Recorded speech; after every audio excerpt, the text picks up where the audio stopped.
बच्चों आज हम बात करेंगे हेनरीज लॉ के बारे में। तो देखो हम लोगों ने पिछले लेक्चर में पढ़ा था solubility of gas in liquid, और हमने देखा था कि किसी भी गैस की सॉलेबिलिटी जो है लिक्विड में, उसके लिए जो सबसे इफेक्टिव फैक्टर था वो था प्रेशर। और प्रेशर के फैक्टर को किसने एक्सप्लेन किया था? प्रेशर के फैक्टर को एक्सप्लेन किया था हेनरीज ने। और अब उन्हीं की एक्सप्लेनेशन को हमने एक लॉ बना दिया और अब हम लोग बात कर रहे हैं हेनरीज लॉ के बारे में। तो सबसे पहले देखते हैं कि हेनरीज लॉ होता क्या है और हेनरीज ने क्या बोला। तो हेनरी जो साइंटिस्ट थे उन्होंने ये ऑब्जर्व किया कि जब भी आप किसी भी गैस के ऊपर प्रेशर अप्लाई कर रहे हो तो उस गैस की सॉलिबिलिटी लिक्विड में हमेशा बढ़ जाती है। लाइक अगर सपोज दैट मेरे पास एक लिक्विड है, ये मेरे पास एक लिक्विड है, मेरे पास दो गैस है O2 और CO2। तो अब जिस गैस के ऊपर ज़्यादा प्रेशर अप्लाई हो रहा होगा उस गैस की सॉलेबिलिटी क्या होगी? ज़्यादा होगी, यानी वो गैस वाटर में ज़्यादा सॉलेबल होगी। सपोज दैट मैंने बोला कि CO2 का प्रेशर जो है वो 2 एटमॉस्फेयर है, जबकि ऑक्सीजन का प्रेशर जो है वो 1.5 एटमॉस्फेयर है। तो आप मुझे खुद बताइए जिसका प्रेशर ज़्यादा होगा वो गैस क्या वाटर में ज़्यादा सॉलेबल हो जाएगी या लिक्विड में ज़्यादा सॉलेबल हो जाएगी? और इसी को किसने बोला? हेनरीज ने बोला। तो देखते हैं क्या बोला हेनरीज ने। The solubility of a gas in liquid is directly proportional to the pressure of the gas. किसका प्रेशर? गैस का pressure over the solution at constant temperature, यानी टेम्परेचर का कोई इफेक्ट नहीं पड़ रहा है। तो यही बात किसने बोली? हेनरी ने। कि आप भाई जिस गैस का प्रेशर जितना ज़्यादा होगा या आप जिस गैस के ऊपर जितना ज़्यादा प्रेशर अप्लाई करोगे वो गैस उतनी ही ज़्यादा सॉलेबल हो जाएगी लिक्विड में। लाइक आपकी सॉफ्ट ड्रिंक, आप सॉफ्ट ड्रिंक पीते हो, उसके अंदर CO2 गैस स्टोर है, तो हम क्या करते हैं? हाई प्रेशर पे CO2 गैस को उसके अंदर सॉलेबल करते हैं, और जैसे ही आप लोग बॉटल ओपन करते हो तो प्रेशर खत्म हो जाता है, यानी हाई सील्ड खत्म हो गई और CO2 गैस क्या हो जाती है? एस्केप आउट हो जाती है। तो हम देखते हैं कि और क्या बोला हेनरीज ने। हेनरीज ने ये बोला कि अगर आपके पास दो या दो से ज़्यादा गैसेस हैं तो जिस गैस के ऊपर ज़्यादा प्रेशर अप्लाई हो रहा होगा उस गैस के मोल फ्रैक्शन भी क्या होंगे? ज़्यादा होंगे इन द लिक्विड। या आप बोल सकते हो कि भाई लिक्विड में जो गैस जितनी ज़्यादा सॉलेबल हो रही है दैट मीन्स उस गैस के ऊपर उतना ही ज़्यादा प्रेशर क्या हो रहा है? अप्लाई हो रहा है। तो यही बात किसने बोली? हेनरीज ने बोली। अब यार देखो कॉमन सी बात है, आप किसी भी गैस की अगर सॉलिबिलिटी की बात करोगे तो आप क्या देखोगे कि वो भाई वो गैस उस गैस के कितने मोल या कितनी मोलरिटी क्या है? वाटर में प्रेजेंट है। जिस गैस के जितने मोल या जितनी मोलरिटी वाटर में प्रेजेंट होगी वो गैस क्या होगी? उतनी ही ज़्यादा वाटर में सॉलेबल होगी। और यही चीज़ किसने देखी? हेनरीज ने। तो देखो हेनरीज ने सेकंड पॉइंट क्या बोला? बोला it states that the partial pressure of a gas in vapour phase is directly proportional to its mole fraction in the solution. यानी जिस गैस के सॉल्यूशन में जितने ज़्यादा मोल फ्रैक्शन होंगे उस गैस का वेपर प्रेशर क्या हो रहा होगा? उतना ही ज़्यादा होगा। उस गैस का प्रेशर क्या होगा? ज़्यादा होगा। अब देखो यहाँ पे एक टर्म है partial pressure. What do you mean by partial pressure? Partial pressure का क्या मतलब है भाई? हम पार्शियल प्रेशर को क्यों पढ़ रहे हैं? तो देखिए अगर मैं किसी एक गैस के रिस्पेक्ट में बात करता हूँ सॉलिबिलिटी के तो वो उस गैस का प्रेशर है। लेकिन अब आपके पास एयर है और एयर में क्या होता है? एयर में मिक्सचर ऑफ गैसेस होते हैं। तो भाई हर एक गैस का अपना अपना अलग प्रेशर होगा, और जब हर एक गैस का अपना अलग अलग प्रेशर होगा तो अब हर एक गैस के प्रेशर को हम सेपरेटली क्या बोल देंगे? उसका पार्शियल प्रेशर। जैसे मैंने बोला पार्शियल प्रेशर ऑफ O2, मैंने बोल दिया पार्शियल प्रेशर, मैं शॉर्ट में PP लिख रहा हूँ, ऑफ CO2 मैं बोल दूँ partial pressure of SO2 gas. तो जिस गैस का पार्शियल प्रेशर ज़्यादा होगा उस गैस की सॉलिबिलिटी उतनी ज़्यादा होगी, दैट मीन्स वाटर में उसके मोल फ्रैक्शन उतने ही ज़्यादा होंगे। इसी चीज़ को किसने एक्सप्लेन किया? इन्हीं चीज़ों को एक्सप्लेन किया था हेनरीज ने। तो हेनरीज ने क्या बोला? हेनरीज ने बोला कि भाई प्रेशर ऑफ गैस जो होगा वो हमेशा डायरेक्टली प्रोपोर्शनल होगा किसके? मोल फ्रैक्शन ऑफ गैस के। यानी जिस गैस के ऊपर जितना ज़्यादा प्रेशर अप्लाई हो रहा होगा उस गैस की सॉलिबिलिटी उतनी ज़्यादा होगी और उसके मोल फ्रैक्शन भी क्या होंगे? उतने ही ज़्यादा होंगे। अब जैसे ही हम प्रोपोर्शनल का साइन हटाते हैं तो हमारे पास एक कांस्टेंट आता है KH। And what is KH? KH is Henrys constant. KH is Henrys constant. सबसे इंपॉर्टेंट बात जो आपको याद रखनी है, Henrys constant is the characteristic. Henrys constant is the characteristic of gas that is each gas have different value of each gas have different value of Henry's constant. हर एक gas के लिए हेनरीज कांस्टेंट की value बच्चों अलग अलग होती है, किसी भी गैस के लिए हेनरीज कांस्टेंट की वैल्यू सेम नहीं होती। और जो सबसे इंपॉर्टेंट पार्ट आपको पता होना चाहिए वो आपको ये बात पता होनी चाहिए कि भाई सॉल्युबिलिटी ऑफ गैस जो होती है, solubility of gas in liquid, solubility of gas in liquid is inversely proportional to Henry's constant. That means जिस गैस के हेनरीज कांस्टेंट की वैल्यू ज़्यादा होगी उस गैस की सॉल्युबिलिटी हमेशा क्या होगी, कम होगी। वो गैस हमेशा लिक्विड में क्या होगी, कम सॉल्युबल होगी। और जिस गैस की हेनरीज कांस्टेंट की वैल्यू कम होगी उसकी लिक्विड में सॉल्युबिलिटी क्या होगी, ज़्यादा होगी। दैट मीन्स अगर मैं एक एग्जाम्पल की बात करूँ कि मेरे पास भाई 3 गैस है ए, बी एंड सी। मैंने बोला ए के लिए KH की वैल्यू है 2.5, मैंने बोला बी के लिए KH की वैल्यू है 1.3 और मैंने बोला सी के लिए KH की वैल्यू है 2.8। तो आप मुझे बताओ कि इनमें से कौन सी गैस की सॉल्युबिलिटी ज़्यादा होगी, जिसका KH की वैल्यू क्या होगी, कम होगी। दैट मीन्स बी जो गैस है वो सबसे ज़्यादा सॉल्युबल होगी लिक्विड में, जबकि सबसे कम सॉल्युबल कौन सी गैस होगी, सी गैस सबसे कम सॉल्युबल होगी लिक्विड में। अब एक क्वेश्चन का और आंसर दो आप मुझे। मैंने बोला कि मेरे पास भैया एक लिक्विड है और इसमें भाई ऑक्सीजन गैस, कौन सॉल्युबल है, ऑक्सीजन गैस। अब मैं क्या कर रहा हूँ, टेम्परेचर बढ़ा रहा हूँ। तो आप मुझे बताओ अगर मैं इस सॉल्यूशन का टेम्परेचर बढ़ाऊंगा तो ऑक्सीजन की सॉल्युबिलिटी बढ़ेगी या कम होगी, ऑब्वियस है कम होगी। तो solubility of oxygen is less, that means mole fraction of oxygen is also less. यानी टेम्परेचर बढ़ाने पे गैस की सॉल्युबिलिटी लिक्विड में कम हो गई है, तो उस गैस के मोल फ्रैक्शन भी क्या हो गए, कम हो गए। तो बोलो KH की वैल्यू क्या हो जाएगी टेम्परेचर बढ़ाने पर, कोई इफेक्ट नहीं पड़ेगा, KH कांस्टेंट रहेगा। KH कैरेक्टरिस्टिक ऑफ गैस है और हर एक गैस के लिए KH की वैल्यू फिक्स है। KH की वैल्यू टेम्परेचर के अकॉर्डिंग चेंज नहीं होगी। क्या आपने बोला कि सर हमने टेम्परेचर बढ़ा दिया तो KH की वैल्यू भी बढ़ जाएगी, क्योंकि टेम्परेचर बढ़ने पे सॉल्युबिलिटी कम हो रही है और KH के बढ़ने पे भी सॉल्युबिलिटी क्या हो रही थी, कम हो रही थी। तो टेम्परेचर और हेनरीज कांस्टेंट में कोई लिंक नहीं है बच्चों। टेम्परेचर को बढ़ाने पर हेनरीज कांस्टेंट पर कोई फर्क नहीं पड़ेगा, कोई इफेक्ट नहीं पड़ेगा, आपको ये याद रखना है। तो चलिए ये है हमारा हेनरीज लॉ। अब हम लोग बात करेंगे कुछ क्वेश्चंस के बारे में। मैंने आपको पहले भी बताया था कि हम लोग हेनरीज लॉ में एनसीईआरटी के इंटेक्स्ट, एक्सरसाइज और एग्जाम्पल्स के क्वेश्चन को कवर अप करेंगे।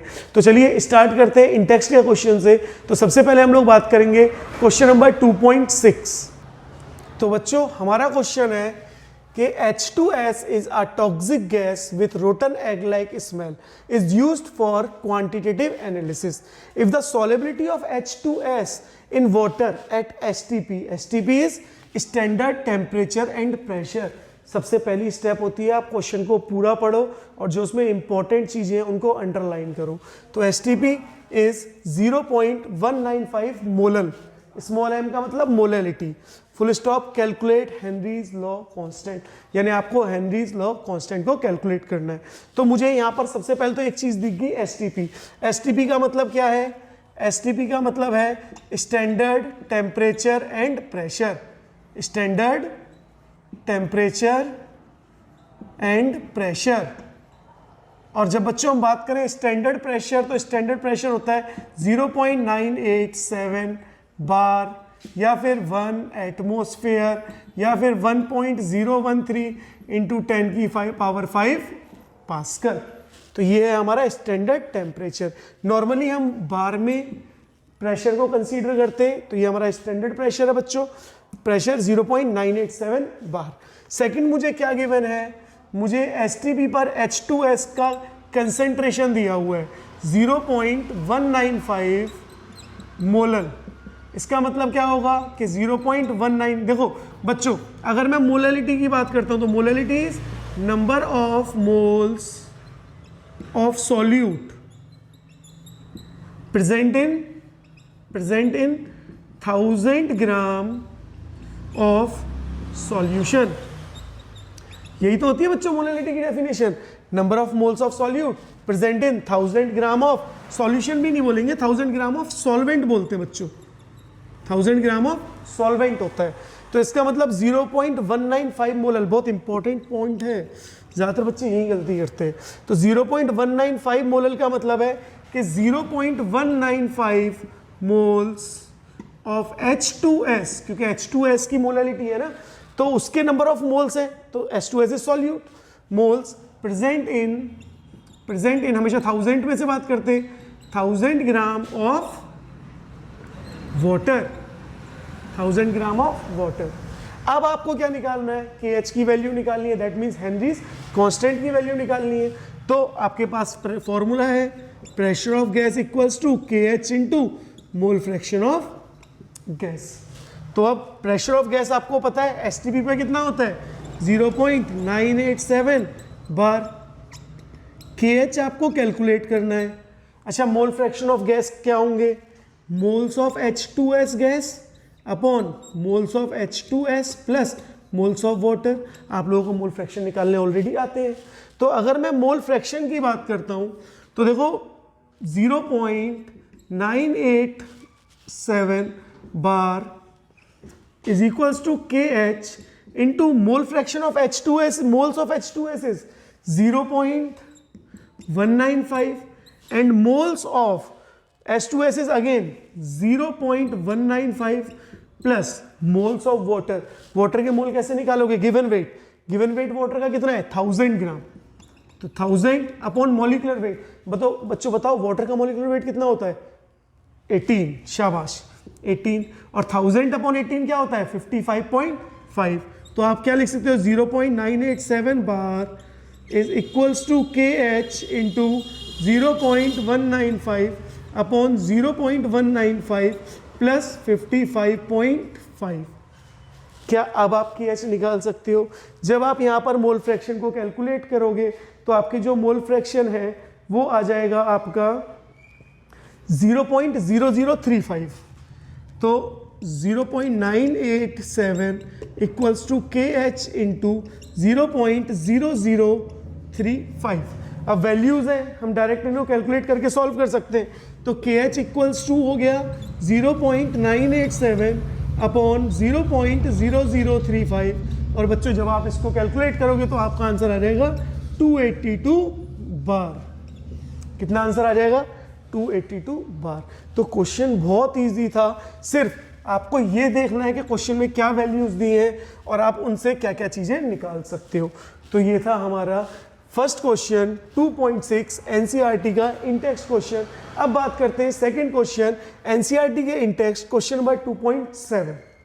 तो बच्चों हमारा नेक्स्ट क्वेश्चन है KH यानी Henrys constant for CO2 in water is 1.67 into 10 की पावर 8 पास्कल।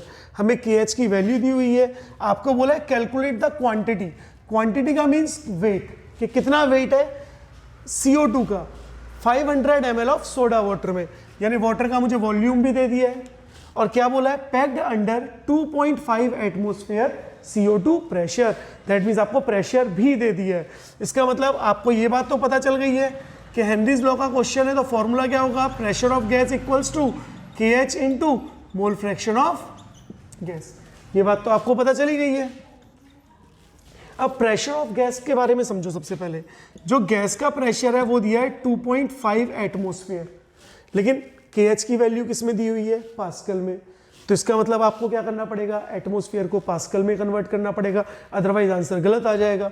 तो 1 एटमोस्फेयर में कितने पास्कल होते हैं, 1 एटमोस्फेयर में होते हैं 1.013 इंटू 10 की पावर 5 पास्कल। तो 2.5 में कितने होंगे, तो 2.5 एटमोस्फेयर में होंगे 1.013 इंटू 10 की पावर 5 पास्कल। बहुत इजी है। नाउ नेक्स्ट, अब आपके पास प्रेशर ऑफ गैस आ गया है 2.5 इंटू 1.013 इंटू 10 की power 5 pascal equals to KH की वैल्यू बच्चों आपको ऑलरेडी गिवन दी हुई है 1.67 इंटू 10 की power 8 pascal into mole fraction of gas. अब एक बात को आप समझिए, सबसे पहले जब भी आपको कोई ऐसा क्वेश्चन दिया हुआ है जिसमें आपको वेट निकालना है यानी क्वांटिटी निकालनी है, तो वहां पर आप हमेशा और हमेशा एक काम करिए, जो मोल फ्रैक्शन है उसको, मोल फ्रैक्शन को आप सिंपल लिख लीजिए moles of solute upon moles of solvent. यहाँ से क्या होगा, आपकी कैलकुलेशन भी आसान हो जाएगी और ये गलत नहीं है, क्योंकि गैस की सॉलेबिलिटी इतनी कम होती है लिक्विड में नॉर्मली कि हम उसको नियरली ही मानते हैं। यानी अगर मैं लिखूँ Na + Nb, तो नंबर ऑफ Nb की वैल्यू जो है वो वेरी वेरी लेस देन होती है Na। तो ये हम लोग क्या बोल सकते हैं, Nb is nearly equal to Na + Nb is nearly equal to Na + Nb is equals to nearly equal to Na। तो यहाँ से क्या होगा, आपकी कैलकुलेशन बच्चों इजी हो जाएगी। कैसे, देखो यहाँ पर ये पार्ट तो नीचे आ गया, 2.5 इंटू 1.013 इंटू 10⁵ अपॉन 1.67 इंटू 10⁸। अब पावर तो आप यहाँ पे काट कर सकते, कैंसिल आउट कर सकते हो, और क्या बच गया, 10⁵ बच गया। और यहाँ क्या आया, Nb is moles of CO2।